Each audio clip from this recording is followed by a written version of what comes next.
Ladies and gentlemen, welcome to another edition of Beyond the Album Cover with Jarrell Mason, where we get inside the entertainment industry with those in the know and give them their flowers while they're here to be celebrated. With me right now, I have a gentleman along with brothers Sean and Gerald Levert, set the industry on fire with hits such as Pop, Pop, Pop Goes My Mind, Casanova, I'm Still, Good Old Days, Just Coolin', ABC, 1, 2, 3. The list goes on and on of all their hits as a group, and then their production work with the likes of Troop, One of the Girls, Men at Large, Rude Boys. The list goes on and on. Hailing from Cleveland, Ohio. Ladies and gentlemen, we're going to get into all of that and then some with Mr. Marc Gordon. Mr. Gordon, welcome to Beyond the Album Cover, sir. All right, all right. Thanks, man. Thanks for having me. Not a problem. I appreciate you taking the time out of your schedule to come on to the podcast. No doubt. All right, so let's go ahead and hop right into it. Cleveland, Ohio.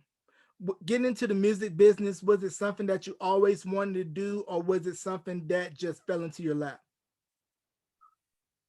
It's one of those organic things that just kind of happened, And I didn't know or was expecting anything really, but as things start developing and we started working on it for real, then it was a possibility that we could really do something, but I still didn't know. So I didn't know what to expect, but when it happened, because when it happened all kind of fast. And like I stated at the top of the podcast, brothers Sean and Gerald Levert, of course, you know their dad, Eddie Levert, senior from the OJs. So practicing and rehearsing before you release the debut album, I Get High off Tempre. Were you guys going through the whole OJ's catalog, or were you all coming up with your own songs and routines prior to recording your debut album?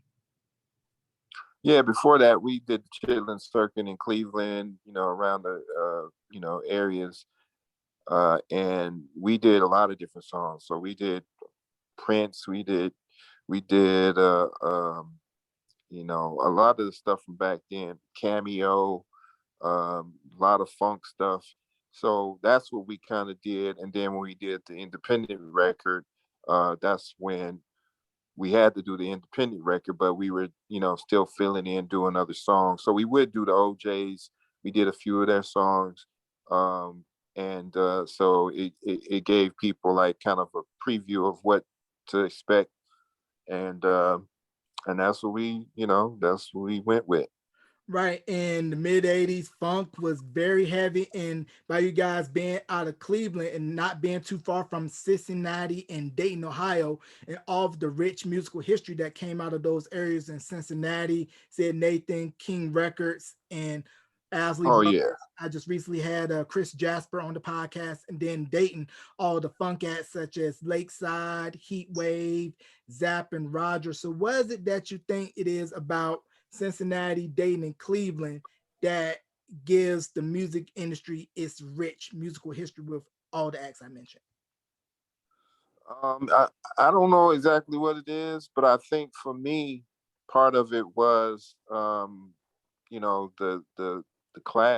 classroom, meaning that, you grow up listening to the music, but, when you have a program in your school, uh, for me, it was elementary school. So you was interested in music and you had a chance to, jump into it, and that's kind of how I started. It wasn't, like a thing where I just, had it, just from birth or anything. But um, going to school, it was an opportunity for me to get out of class for an hour and do something different.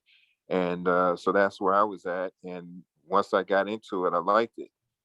Right. Um, yeah, so I just I developed just a kind of a musical ear, probably from that early elementary school training on the violin, and so that kind of, I don't know, I think it helped me train my ear to hear different things, in the production and music. And so it was always intriguing about how different funk acts and things got their sound and where it came from, and because sometimes it was, like musical instruments to make the sounds, but nowadays you can make sounds out of everything, so it's just different ways to come up with, you know different grooves and different things you want to be elements to be in the song. And you mentioned how important the arts were in schools and how now you really don't see a lot of that. But prior to, everybody who really wanted to get into the music business had started off in the arts in school. And you stated that you started doing violin. Did you also do voice, and did you do the talent show circuits in school? I didn't do voice in school, but we did do talent shows. Me and Gerald did a few of them. Did my school, we did his school. We did my school with a band, so we had other people that was involved. We did his school, it was just me and him. I played piano and he sang, and so it was developing into something, and I think when or you got a feeling about something, because Gerald was a talent, and I think together we were able to develop something that people could relate to. And so I think that love of the music and just the whole process of putting it together, writing songs and everything, that was in us, and that I think showed in the music, and I really think that's a big part of the success that we were able to have at the time. And how did I'm Still come about off the debut album? Uh, I'm Still was a product of, you know, we had worked on some songs, and Eddie had shopped them to all his friends and people and executives and different labels, and they all turned us down. So we decided to, or Eddie decided to, let's do it independently. And he got together with another guy, and made it happen. And but the song came about, was a part of those songs that we did initially when we, first started going in the studio. And then Gerald and Eddie wrote the song.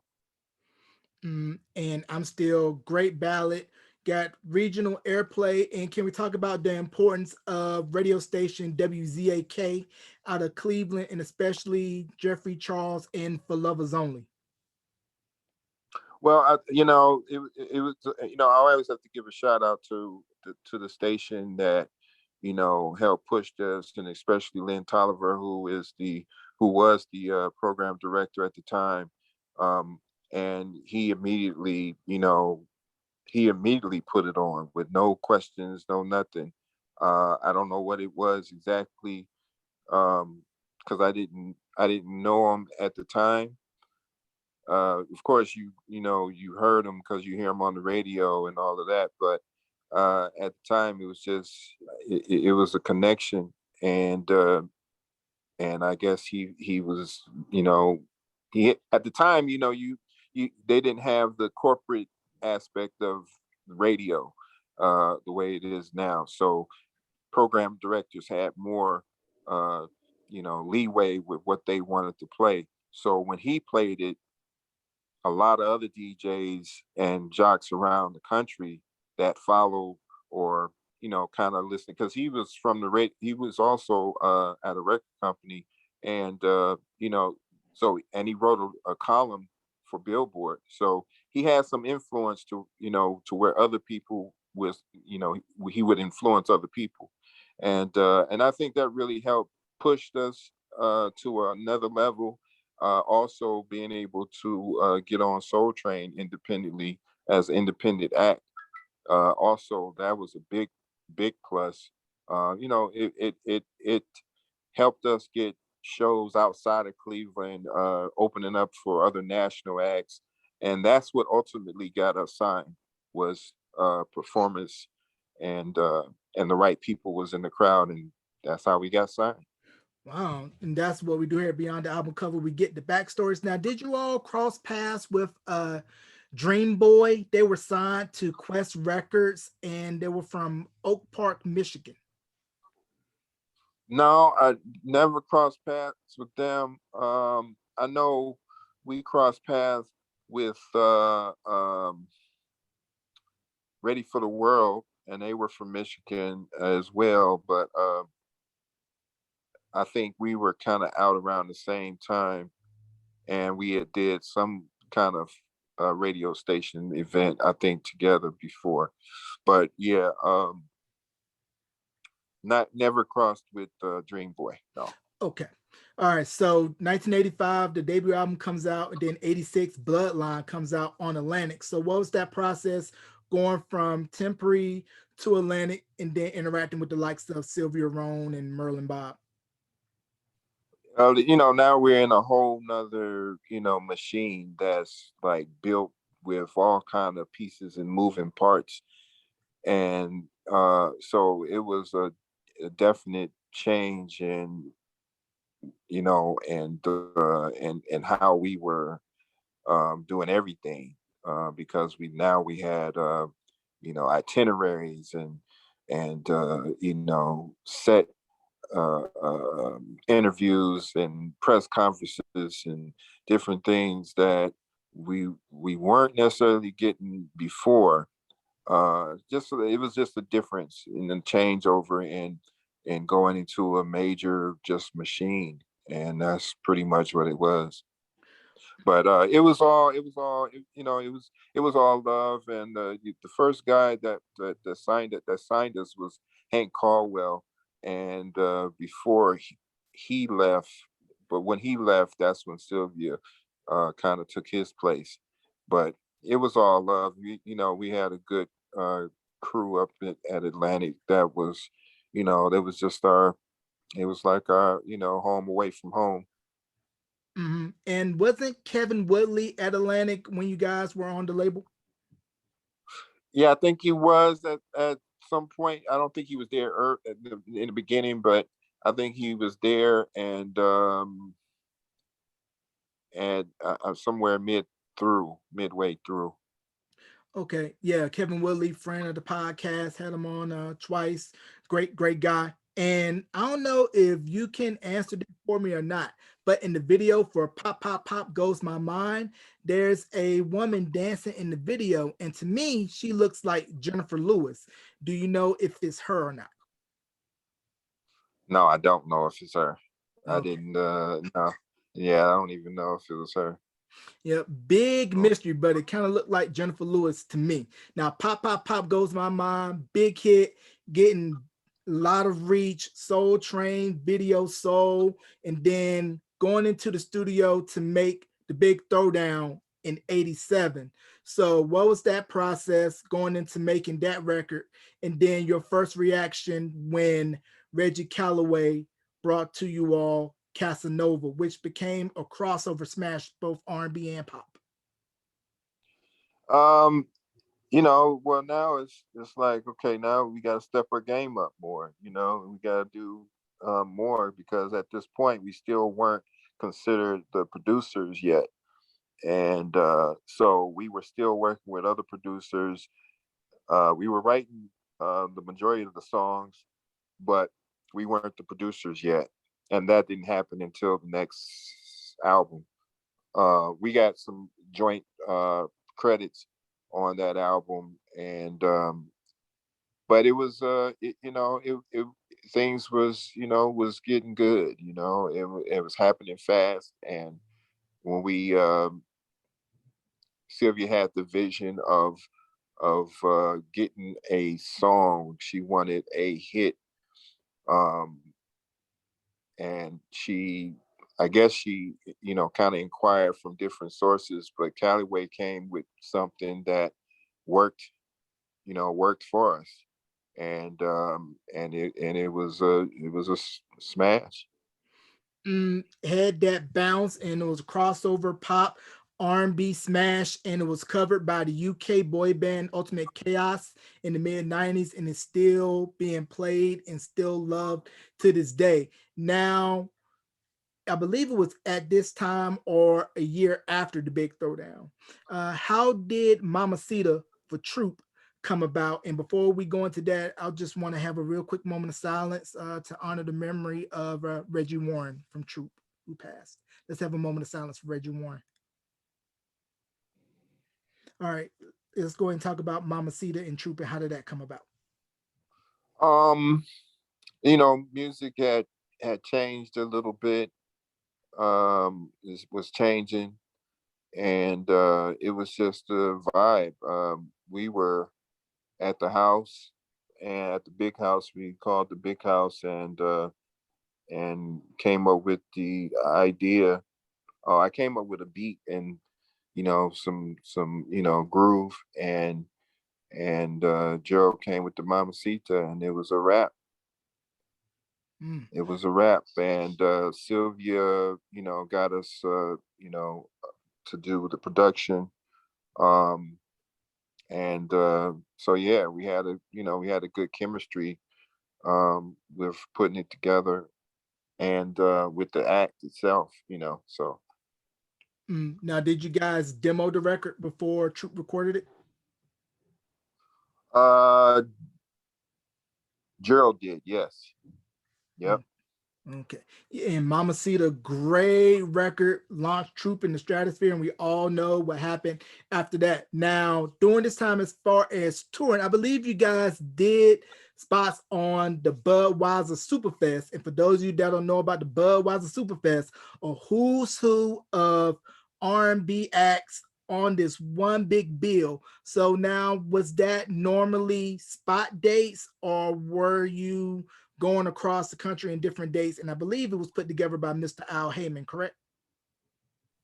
I believe so. Yeah, yeah. No, there it was a straight out tour. We had an itinerary, and then those days, um, those tours lasted longer, and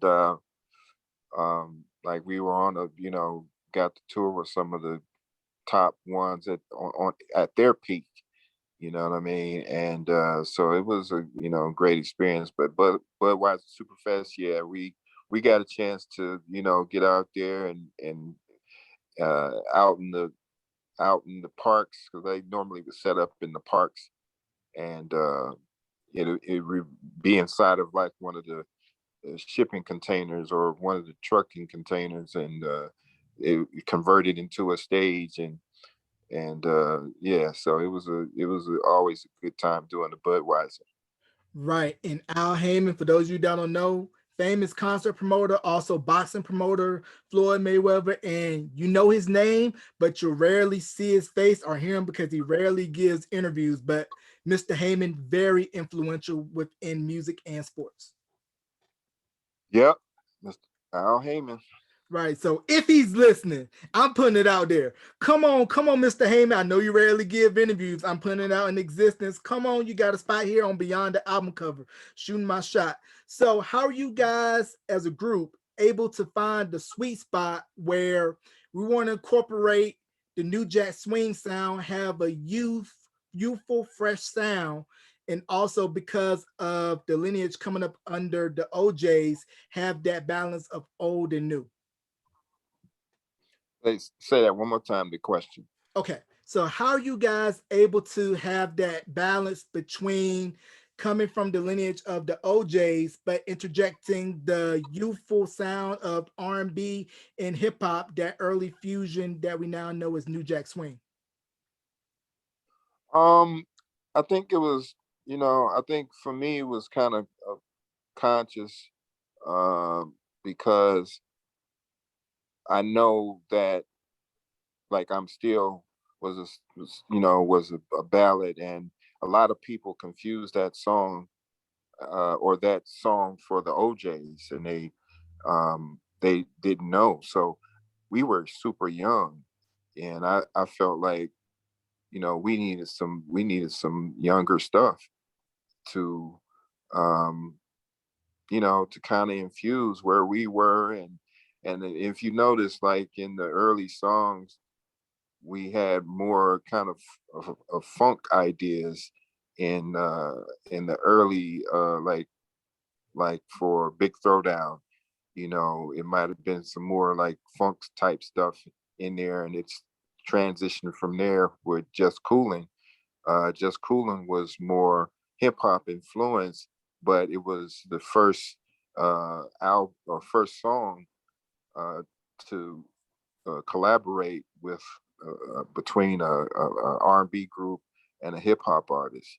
So um, you know, it was kind of a first, but uh, not to say that it wouldn't happen anyway, but it happened with us. I was glad we were able to do it and bring it to life. It's just that, you know, a lot of the, you know, songs that caught on just happened to be slow until a certain time, and that was Just Cooling or Casanova, really, because Casanova, you know, but people would put us in a category as like a balladeer group, or we sing in slow songs, but we had up tempo songs too that actually you know made some moves too. So um I don't know how we were able to balance it, but I'm glad we were able to do it. You know. Right, I definitely agree because to set the picture up for those that may not remember what it was like when R&B and rap was separate. So pre 87, and I'm saying 87 because that was when Make It Last Forever by Keith Sweat came out. R&B and rap were on two opposite sides of the room and rarely did they meet. But by the time Teddy Riley came in with his production on Keith Sweat's album, Guys debuted the following year, Jody Watley bringing Rakim in on Friends, and then you all bringing Heavy D in on Just Coolin'. There was the merging of rap and R&B at the center, and it's been doing great business ever since. Now, who idea was it to bring Heavy D on for Just Coolin'? That was actually Gerald's idea, but it was the plan to. It was a. It was kind of a pre-plan to me that we were going to do. You know, find somebody to get on there anyway, because it was just that kind of vibe. You know what I mean? And we was listening. It's like, man, we need to get a rapper on this, and because that's, you know, that was my vibe at the time, and he said Heavy, and I was like, yeah, let's get him. And you know, got in contact, and he heard it, and he agreed, and he drove down, he spit, and it was a match. Definitely that perfect beat, perfect record. The video was dope. And in the video, for those of you that don't know, there was a pre-house party. AJ Johnson is one of the female dancers in the video, and she was also in the video for I believe it was Get That Money with Tisha Campbell, correct?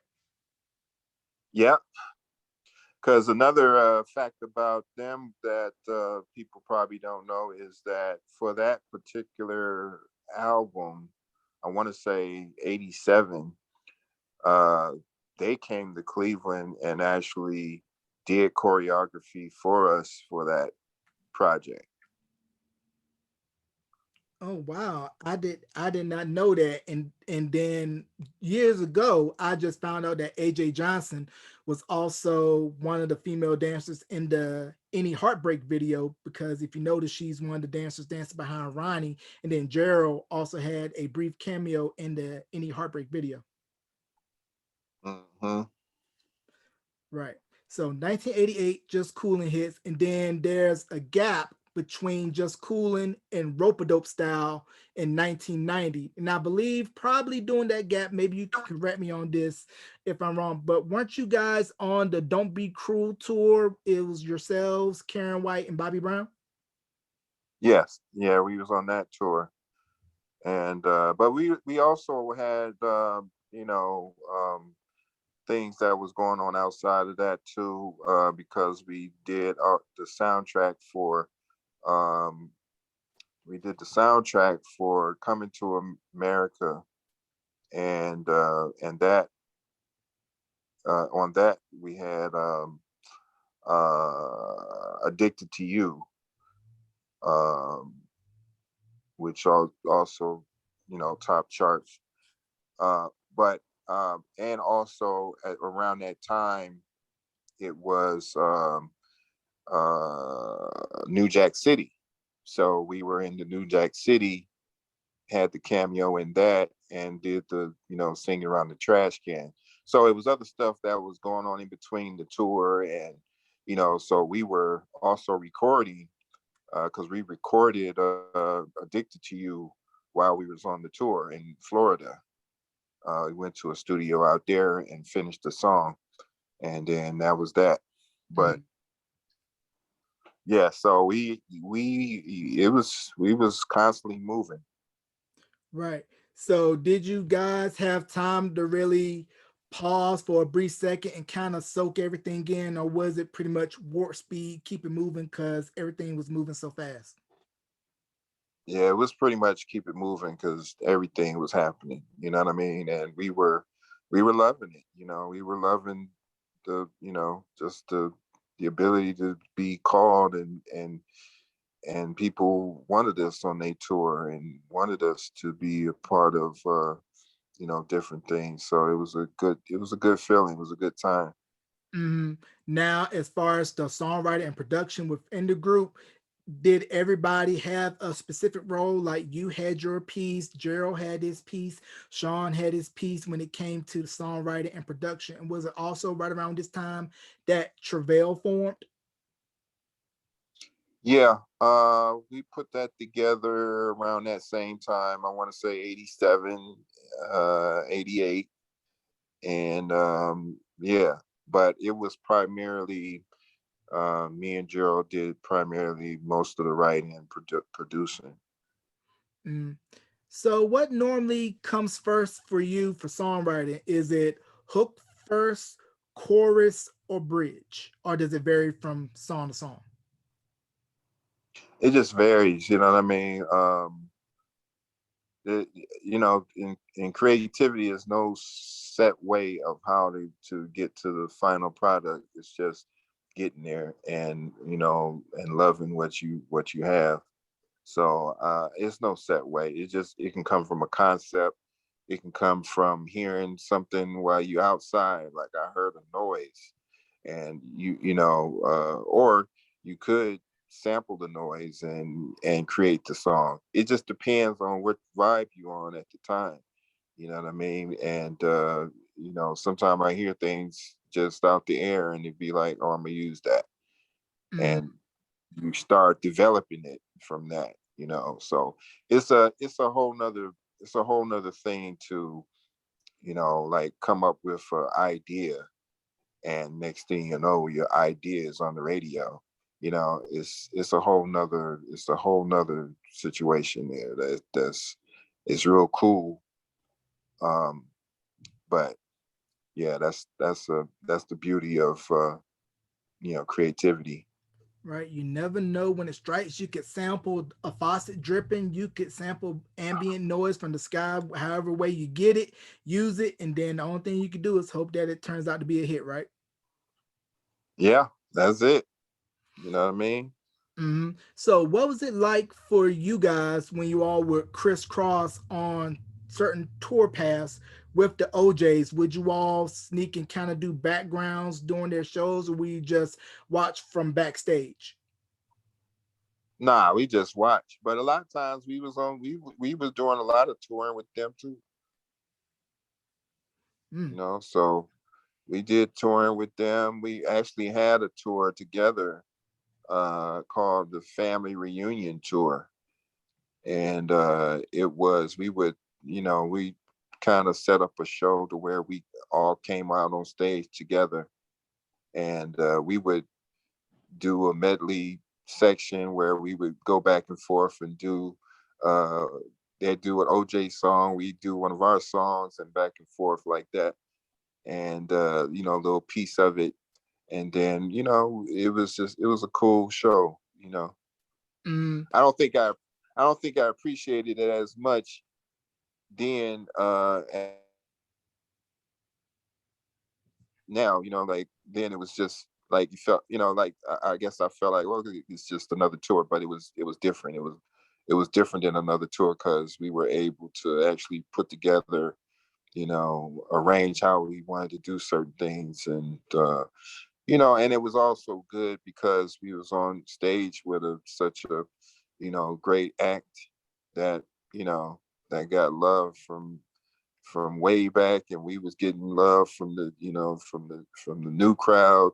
So it was a good little mix. Right. And that's the one thing that I appreciated of groups from that era, such as the OJs, the Whispers, even further back, Shylights, Stylistics, Blue Magic, that you were going to come out polished, and it showed in their performance. And then you guys ended up carrying on the tradition and New Edition and other groups to where when we come out on that stage, you are going to get a full show because you all paid your hard-earned money for either a concert ticket, a tape, cassette, or CD, and you're going to get your money's worth. Right. That's it. Yep, really You devoted know. to your craft. So by you all being around the OJs so much, I'm sure you all were schooled on the inner workings of the business and what not to do and what to do to make sure that you all were set up to play the long game. Because as you and I know, this business can be very cruel, chew you up, spit you out. And if you don't know the fine print of those contracts, it can get ugly for you if you don't know what you're doing or have the right representation around you. Right. Yeah. Well, I won't say that we got all the school out of it, but because we learned along the way, and a lot of it we learned hard too. So it wasn't like like we had the best um legal minds or anything like that. But the thing that we had was, we knew what the intent was to uh uh Eddie, which I didn't find out until what, about a week ago. He was doing a little podcast on Instagram, so he wanted to do a uh, a celebration for Gerald and Sean, and all the people that was band members, and different people jumped, his kids and their kids jumped on, and so it turned into a thing. But I didn't know till then that he kind of pushed the movement of us being uh writers and producers over them dictating and telling us what we how we should do stuff, you know what I mean? And that was a plus, um because that's what we end up doing. And I thank them for that, because a lot of acts don't always get that that leeway to write and produce their own.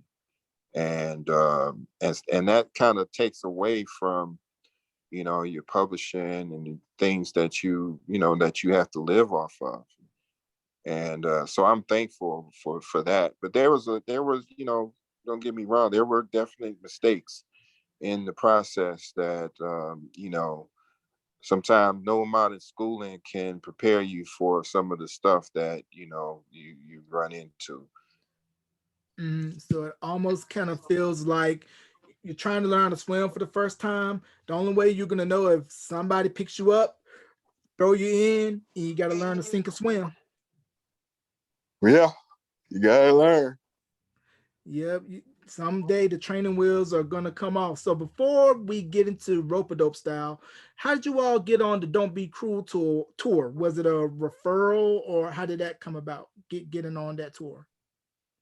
Well, again, that was an Al Heyman tour, and he's from Cleveland, so we developed a good relationship, rapport, and he always thought of us for his shows, and so that's how that came about. At least that's what I know, but I don't know if there was anything else that was influenced by that, but. Um, I know he was behind a lot of the major tours that we were on. So don't be the Bobby Brown tour. Cameo, I believe he was involved with. We was on that Word Up tour. We was on the Freddie Jackson tour. These are all at the peak of their, touring, and so I believe that it was because of Al Heyman, and you know, reaching and looking out for us. And we were working, so it wasn't like we were sitting around and we didn't have product. We constantly had product because every year after we got to Atlantic, we had a record up until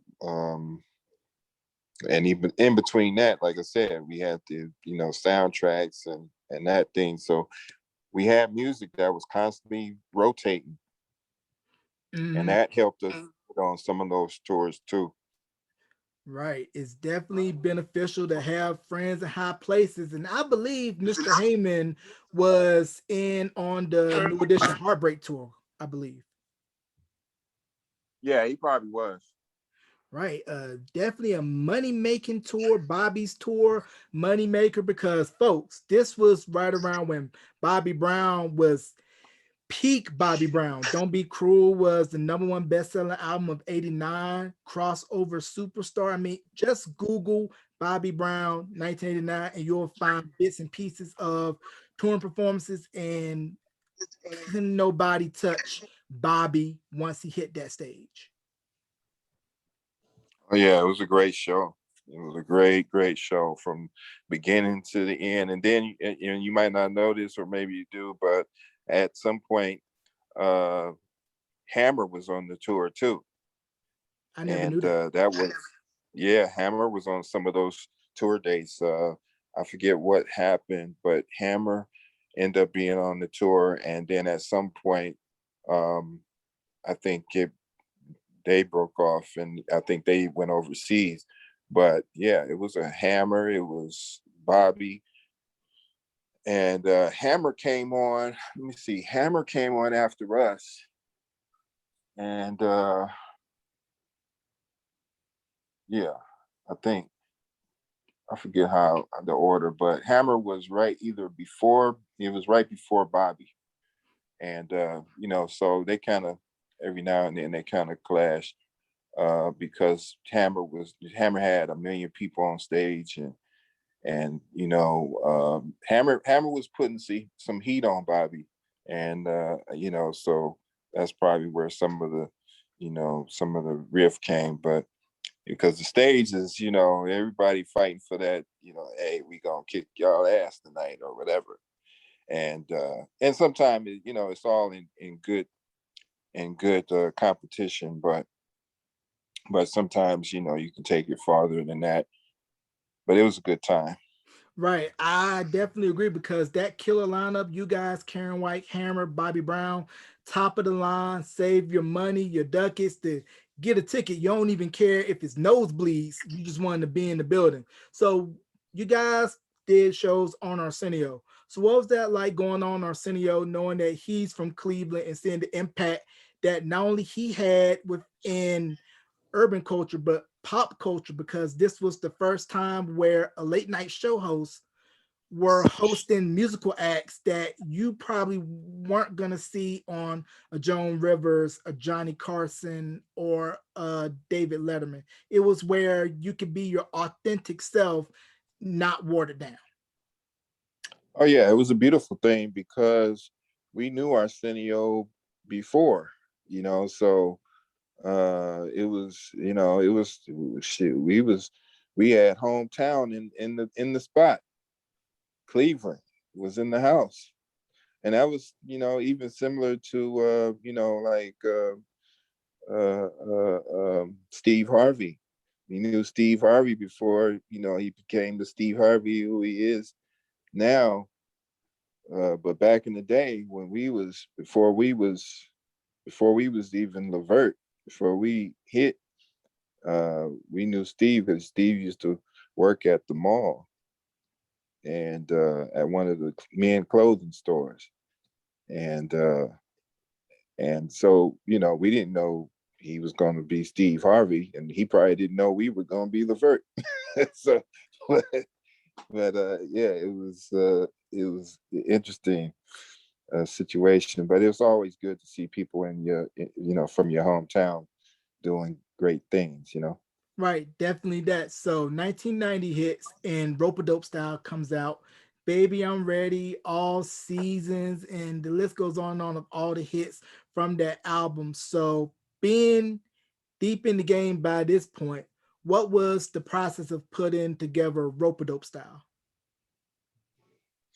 Um, just always trying to come up with something creative. That's where rope a dope style. People like what is that? Whatever. We was just loving whatever the creativity and whatever we was doing. It was, to me, we tried different things because that was part of creativity. And some people got it and some people didn't, but for the most part, I believe that to me, I wanted a record to kind of just put on, and especially on the slow side. That was the time when I was doing records and wanted one side to be the slow side, so you can put that side on and just and let it go, and then the other side was kind of like the mid to up tempo side. That was before CDs, when I was doing that. But yeah, but for the albums sides, yeah, I wanted the slow side to be just smooth. Let it flow, so they can put it on and it can do whatever it need to do. Because definitely your ballads, Quiet Storm staples. Now, did you all have a hand in the sequencing or in picking which singles going to be the lead, the second, the third, or was that primarily a label and they tell you guys, okay, we're going to pick this as the lead, and it's like, okay.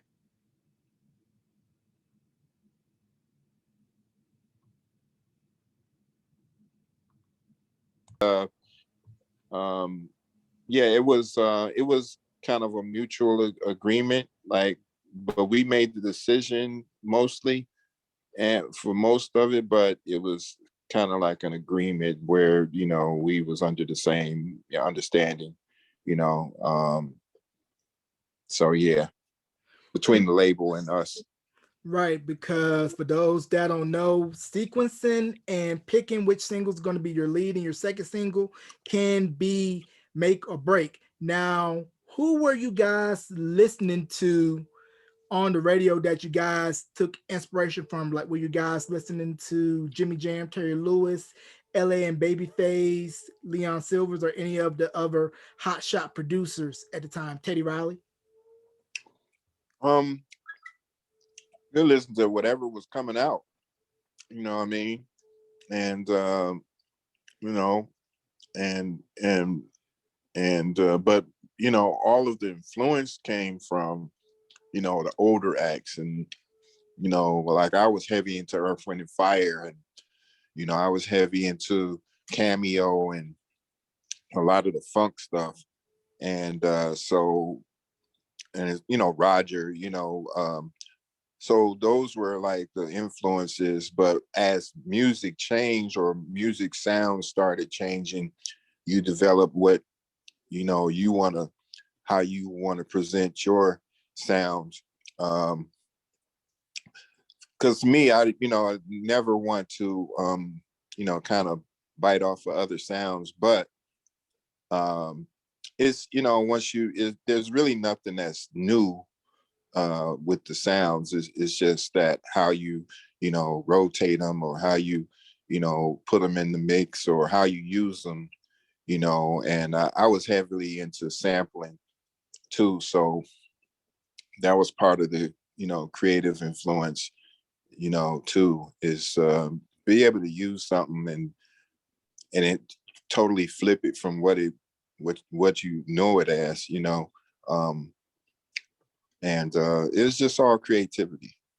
You take it how you can get it. Now, how did you all come about in discovering the Rude Boys, written all over your face, big hit, and working with them?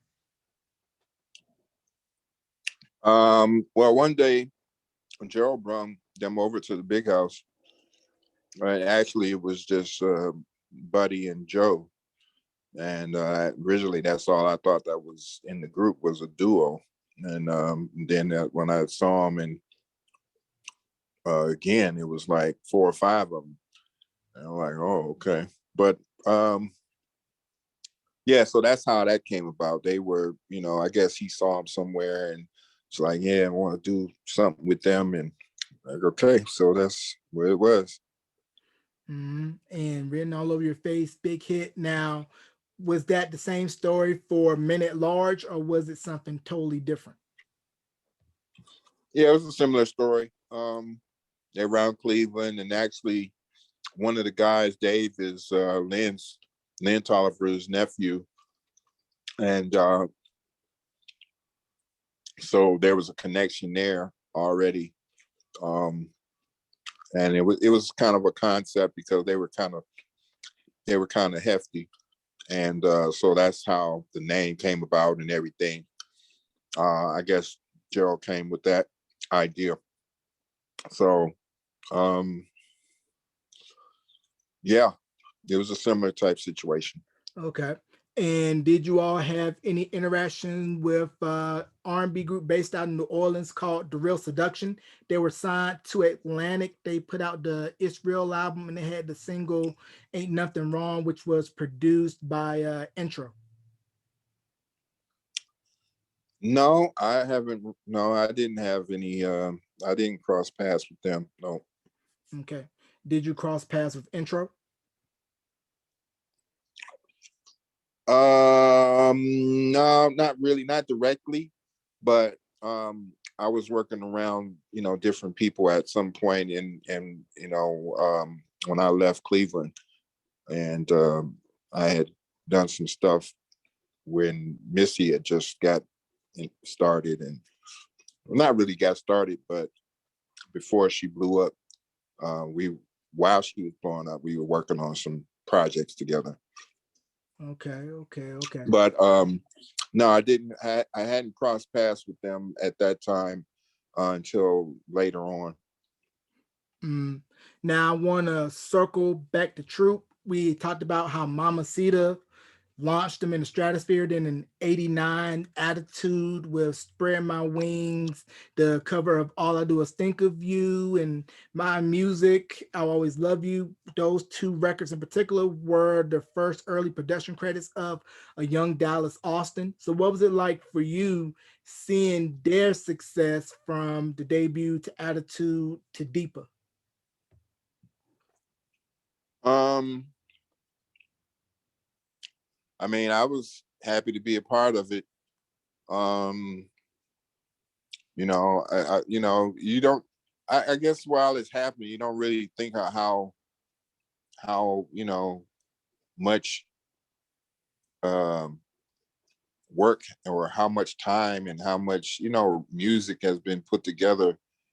But them guys had a lot of music after I thought about it. Like, you know, um, I think they were they constantly kept coming back with something. So that's what I think helped push them, because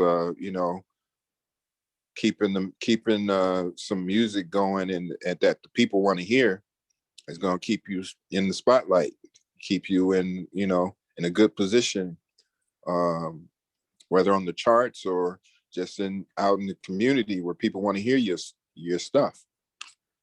Mhm. Now, 1990, Rope-a-Dope Style, then there was a 3-year gap because For Real Dough came out in 93. So how are you guys able to balance, okay, we're going to do this album, but at the same time, allowing everyone else to have their own space to do their own separate thing, whether it be production or solo albums? Um, well, it was just one of them things that happened, and um, there's a lot of transitioning going on. So it was just one of them things that was either going to happen you know, or not happen. But I think that, um, we were able to, you know, we were able to come back and still, come with something that I think people wanted to hear. And so that's always the inspiration to me. Mhm. Now, how did the song "Good Old Days" from Pharrell though come about? Because to me, whenever I hear it as an homage, like the song title, "The Good Old Days," when things were the way they were, and we want to take it back. You know what I think now that you saying that, and the time frame that it was, and what I just said. We were going through some challenges, and I don't think it was intentional, but I think there was some challenges ahead of us. And I'm not saying that that's the whole inspiration, but now that I look at it, that was kind of like a cry for, we want to go back in time, and if you can go back and redo some stuff, and get some of that old feeling back, um, when things were not as good, but seeming like good, because you know we were able, as Black people, we were able to always make good out of bad situations.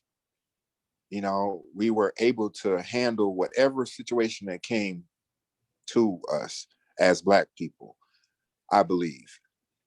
Otherwise, I think we wouldn't have been able to last as long. It's just like, people say, well, yeah, well, back in the slavery days, then they sung the hymns, and they always had a song to carry them through whatever situation. They would go to a song, and I think that's always been.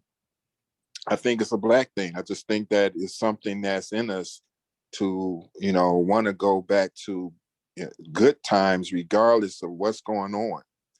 And that's true, because even at that time we were saying good old days, but now you still say we want the good old days. You know what I'm saying? Mhm. You can still say that now, like, man, I want to go back to the good old days. Right. Everybody wants to go back to when it was simple, when it was fun, where you didn't have bills and you didn't have a care in the world. Yeah, yeah. Mm, And again, it's not, don't mean that it was a better time necessarily, but it was better because it was simple, or it wasn't as complicated to where we were, getting into the older situations, to, now you might have some arguments and fights, and or whatever it is that get in the way of your situations or relationships or whatever it is. Like, people want to escape and go back to when it was simple, or at least seemed to be simple, when it was better for you all, as a team or as a couple or whatever. Don't mean the world was better. It just means that things was a lot simpler, and a lot just people had more compassion, and just the community was a little bit better. And so. right. Everybody looked out for everybody because I can relate to that coming from small rural North Carolina. Everybody knew everybody. You probably went to school together from elementary, middle on up. And if you did something wrong, the community had permission to get into that behind, and then you're going to get it even more when you got home. Right. Yeah. So a lot of that is missed, because people now, just run rampant, can do whatever. You know what I mean? Some of the stuff you would be ashamed to do back in the day, because you knew that somebody gonna say something to somebody, and it's gonna be a problem. You're gonna get a whooping by the people who found out, and by your mama and your daddy when they find out. So it was a lot more respect. Hmm. It was either you were gonna have to get a belt or go outside, pick a switch, and if you picked the small one, they were gonna make you go back out and pick another one. All right. Yeah, so I know. So we're gonna pivot from music for a minute. We're gonna talk about a little bit about sports because Cleveland, great sports town, but it been had by heartbreak over the years, whether it be the shot, the drive, the fumble, but that all had been washed away when LeBron James from Akron, not too far from Cleveland, delivered a championship to the Cavaliers. And then with the Browns now on the rise and looking to build off their successful season last year, making the playoffs, and then you have the Cleveland baseball team. Everybody knows them from Major League, and they're one of the top teams in Major League. So, what is it that you think it is about Cleveland that makes it a great sports town? Um, I think because Cleveland have had a football team for years. I mean, you talking about going back to Jim Brown and before. So um, they were one of the early cities to have a professional sports team, and so that's been around. But over the years, created rivalries with Pittsburgh. There was division rivalries, and plus they right next door, so it was just like having that school rivalry from one school to another. But this was whole towns because, and I didn't know the whole basis of the rivalry until a few years ago. But the basis was really about work. Steelers was steel town. It's a steel town, so it's a bunch of steel, that they produce. And the same like Ohio was that kind of a town where you had steel and different things too. So there was a lot of competition from that bled over into sports. You know what I mean? And I think that's just one of the things that lasted over the years. But it is a great sports town. We deserve, we deserve more just because of that. But and I think they'll get it. I think we made some bad moves with management and or coaching or lack of coaching, and hopefully the Browns is on the road to becoming a great team as opposed to just being kicked around. Cavs is going through it now. Even though I believe they have a decent squad, and it's just you the timing is don't be right with everything, and having that the right timing with injuries and stuff like that. So hopefully they get it together and make it right. Yeah, the Browns are definitely on the rise. Like I said, they broke their playoff drought last season. They got great pieces around Baker Mayfield and Nick Chubb, and they just picked up Jadavion Clowney to go along Myles Garrett. And Coach Stefanski has the Browns being one of the teams to really make a Buffalo Bills type leap like the Buffalo Bills did last year when they were one game away from the Super Bowl. Now, with Ohio State and Michigan, is Cleveland primarily Ohio State or Michigan or neutral when it comes to those two schools playing? Oh, it's Ohio State all day. I don't think there's no competition when it comes to Cleveland, and Cleveland is with Ohio State all day. OHIO. If you know, you know. Yes, exactly. So wait, the Browns got rid of the other running back? That I'm not sure, but as of the taping of this podcast, it is round one of the NFL draft, and I believe the Browns have not picked yet, but it's going to be interesting to see where the Browns will be picking and who they pick up in order to build off of the success. And before we go back into the music, I want to ask you, what is your take on the impact of LeBron James, not only for Akron and Cleveland, but in and around the surrounding areas with his I Promise school and just being more than an athlete, standing up for social cause and really living up to all the expectations that has been weighed on him since he was at St. Vincent, St. Mary. I mean, I think he's a great player. I mean, he do what he believes in. I believe something as valuable, like his crew, his team that he came up with and went to school, and he brought them along with him. And now his homeboy is probably the top agent out there now. Um, so it's a beautiful thing because you know um, especially for young guys, even though he's not as young now, but it's good to see young guys that have a plan and a mission, and they act on it, as opposed to um, not acting, or doing nothing, or just kind of superficial, or just nothing is serious to you because you don't want to jeopardize your check. And I think that he's changed the game in a lot of ways, um, just because um, before he was doing it, nobody was taking the 2-year deals and like with an option and saying, okay, well, I'm only going to sign for 2 years.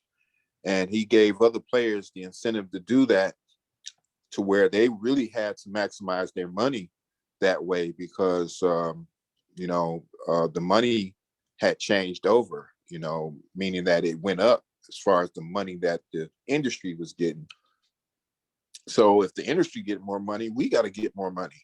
And knowing that, he didn't want to accept, um, you know, a long-term deal to where you locked into a certain amount of money, because now you can't try to get more money because you locked in, and knowing that, it's just when you on top of your game, all of that stuff. You're on top of it. Like you got a team of people thinking about things that's relative to you being successful, and relative to you being successful off the court also.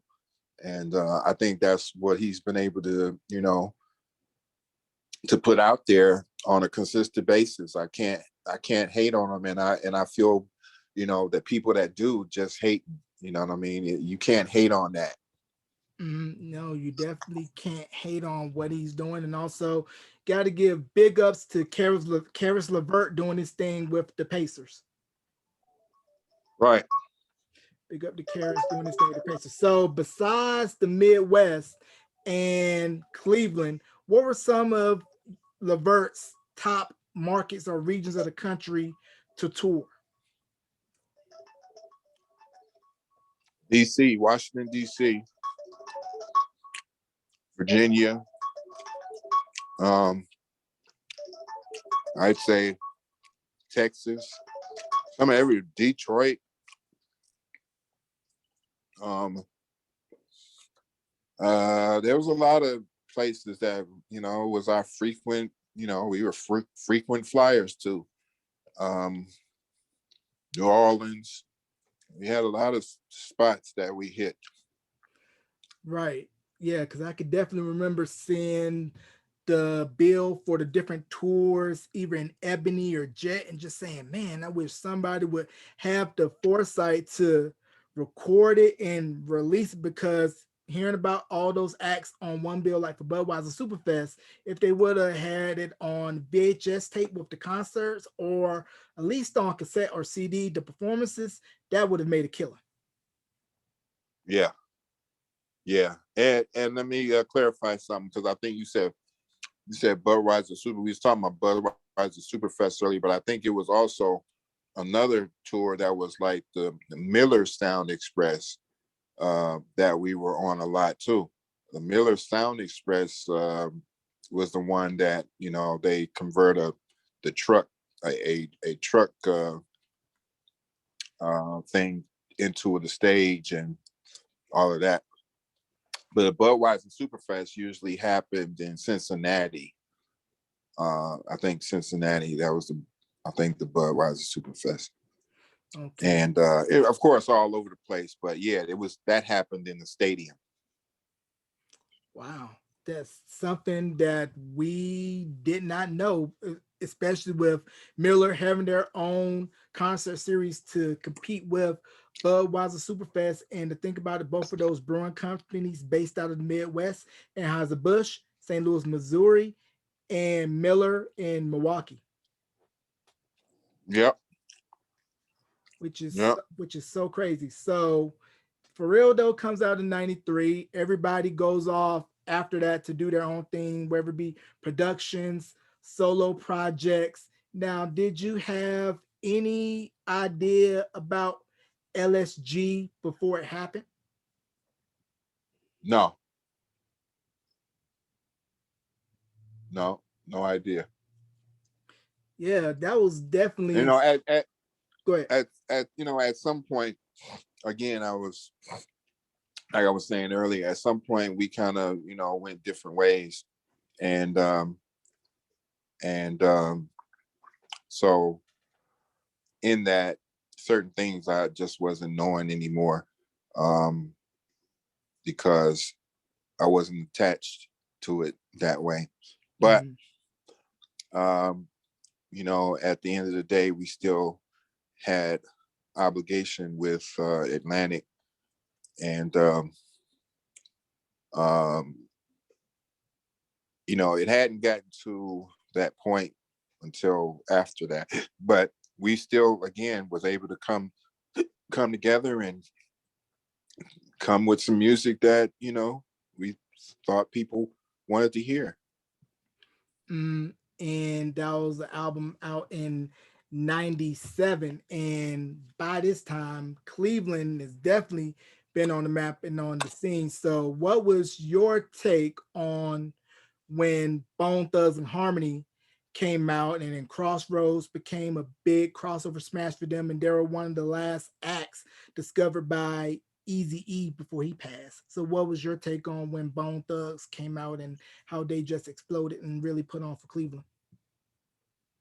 I mean, I think it's just a great thing for, you know, Cleveland acts to get to shine, and but ironically, it was, you know, it was still some connection in there with us because um, what ended up happening before they were signed, Easy had a show at Gerald's Club. He had a club called Verts, and at that show, the people involved with Bone Thugs was trying to get at Easy, and that's how the connection kind of happened right there. And Easy followed up after that with them, and next thing you know, they was coming out. You know what I mean? But their people was trying to get on the show with Easy, and you know, so it wasn't no guarantee that that was going to happen, uh, but their persistence, you know, got them where they were, and because they were trying to be a part, they just wanted to get on the show. They kept insisting to be involved, and Easy, you know, took notice, and he got with them, and that was that. But Right. it's a good thing that you know, it's a great thing that, you know, when you got people hometown, I'm glad to see them make it. In Cleveland, home of the Rock and Roll Hall of Fame. Now, I want to go back real quick to when we're talking about at the top of the podcast with Cincinnati and Dayton in Cleveland. Now, did those three areas kind of not really do a lot of collaboration, or was it more of we have our own scene over here and we just do our own thing, and there's not really a lot of meshing and mixing between the three cities? To do what exactly you saying? So, was there a lot of collaboration musically between Cleveland, Cincinnati, and Dayton, or were they all separated in their own silos, doing their own thing musically? I think everybody just was doing their thing, whatever it was to, to get some traction, you know what I mean? And I don't think it was a thing where we wouldn't work with other people. I think that especially for us, just we were just having the time of our life at that point. And so we were trying to get it all. We was trying to do it all, and but yeah, no, I look at it like, there's a lot more that I wish we would have done together, because it's just a lot to a lot of good music that um, what you can create. Now, what we did do, we did get a chance to collaborate with George Clinton, and that song never came out. Um, Sylvia didn't want the song to come out, so it didn't come out. But I have the mind to try to pull it out and revive it, and you know do something with it. But that was a collaboration I was definitely happy about, because George was like the Funkadelic Parliament. Come on, man, that's that's just some next level creativity. Like, you know, you can't get no more creative and more funky than that, you know. Mhm. So Yeah, you definitely can't get no higher than that because George Clinton, along with Zapp and James Brown, pillars of a lot of the hip hop records that ended up getting sampled and getting reintroduced to a totally new generation. exactly. They'd be so totally new that that they think that, and I've heard this myself, dude, young boy thought uh that uh that that Mtume took from stole the song from Biggie. Like, wow, Mtume stole the song from Biggie. Which is the other way around. But that's why it's so important to have platforms where you can educate those on no, this came before that, and to really know your roots, know the history, and pay homage. Exactly. And that's something that we are bad at. We're horrible at that, because if you go overseas, they know all your stuff. They know they know stuff you weren't even thinking about. I mean, they honor R&B music for real. And it's kind of like, unless it's being sampled, is somewhat of a lost art that's being pushed. But my thing is to continually do what I know to do, and so that's my goal, is to keep putting out music that I know that works, or that have worked in the past, Hmm. you know. Right. And real quickly, can we talk about one of the girls? Mm-hmm. What you want to know about them? How did they get discovered? The process of making their album and the single "Handle with Care." I don't know. I don't know exactly how he came with them. Um, because I'm not sure how they came about. Next thing you know, they was at the office, and it was one of the girls. Like, okay, handled with care, I believe, was done by a couple of the members in the band. that were, you know, that was riding with us for years. They, I believe they came with the song. I'm not sure about the writing of this of Handle with Care. Okay. All right. And are you familiar at all with an R&B group that was out of Cincinnati that went by the name of Cold Premier? They were the group that were singing and dancing to that song in the gym scene in the movie Class Act. No, I don't. I hadn't ran across them. Okay. All right. Now, current projects. What you got cooking? I'm working on. I'm working on my project after 100 years. Nah, I'm working on my project,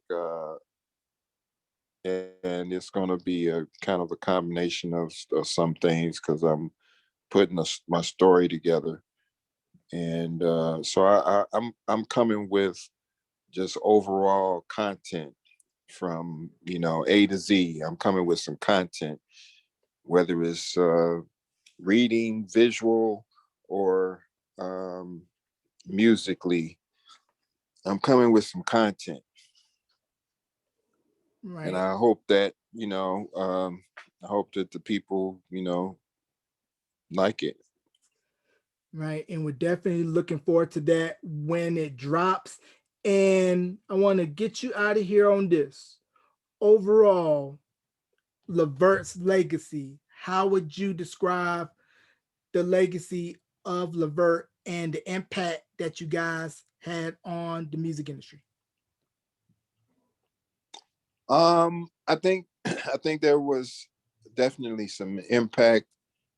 I don't think that I always say this, and I believe it's true that this is not how the story was supposed to go, but this is the way it went.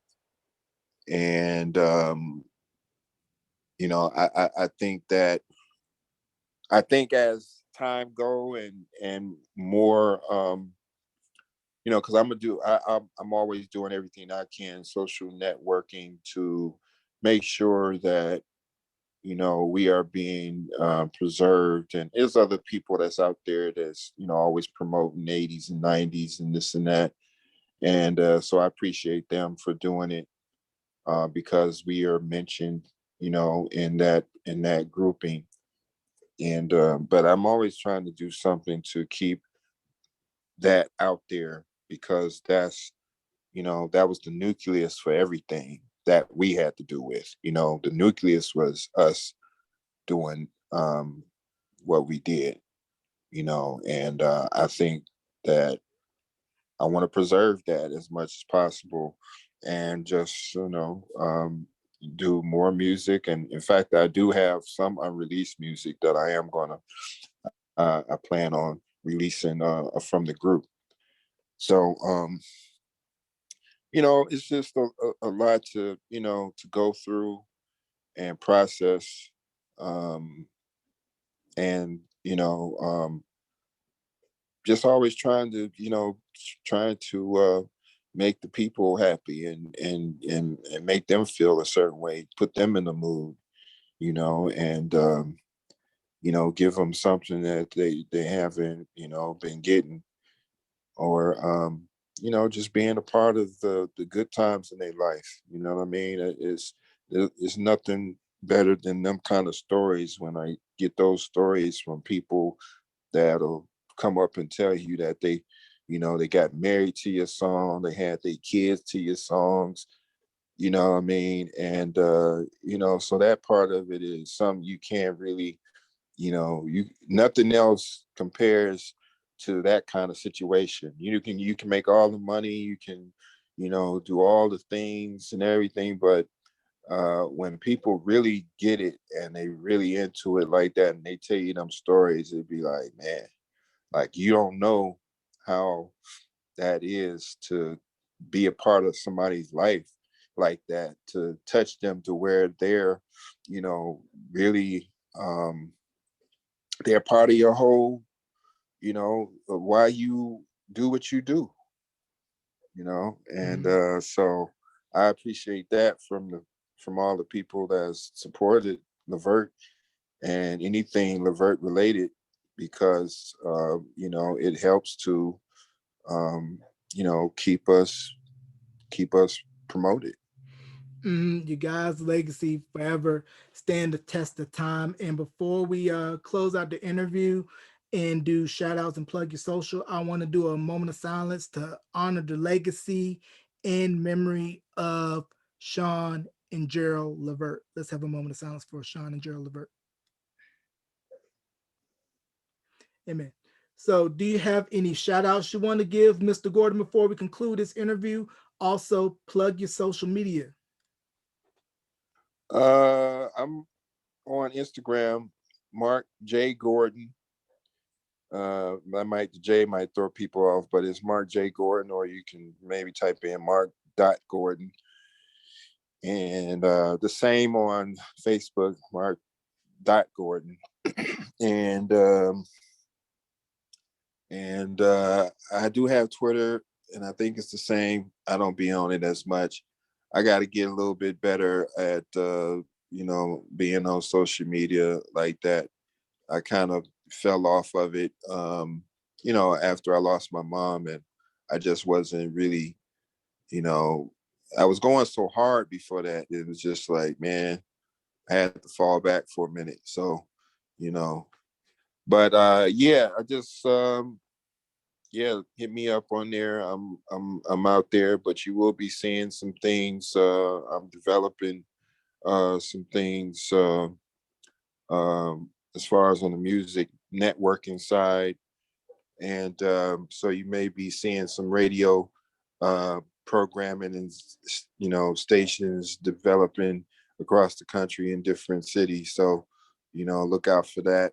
9311 Entertainment Group is my label and entertainment network that I plan to do that with. So you may be seeing, a network near you, um, where we want to ensure giving us our music that the people want.